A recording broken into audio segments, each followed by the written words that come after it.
Good afternoon guys. Happy Fiesta pala sa lahat ng pipiesta ngayon ng Santo Niño.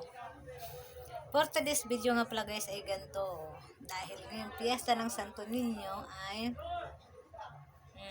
wala kang pasok kasi hindi nagpapasok si boss. Hindi ko alam kung bakit anong nangyari. Kaya kaninang umaga nag-chat sa akin na walang pasok. Kaya sabi ko naman ay okay lang kasi kagabi ay hindi ako nakatulog ng maayos kanina kasi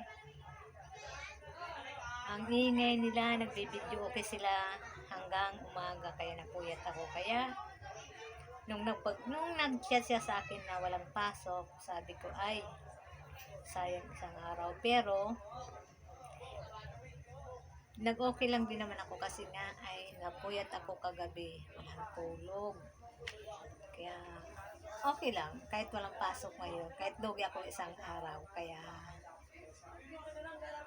sabi ko naman ay may bukas pa, may pasok kayo bukas, Lunes. Happy Fiesta nga pala sa lahat na magpipiesta ngayon. Sa lahat ng buong Santo Niño ay Happy Fiesta sa atin lahat yan. I love you sa lahat ng magpipiesta. At ang tawag nun ay Viva Santo Niño. Sa lahat-lahat po ay Happy Fiesta ng Santo Niño. Kaya, thank you sa lahat na nanonood ng aking video kahit paunti-unti lang kasi hindi pa focus nga kasi ako may trabaho. Minsan hindi ako nakapag-upload kaya hanggang dito na lang. Bye-bye! Peace out! I love you all!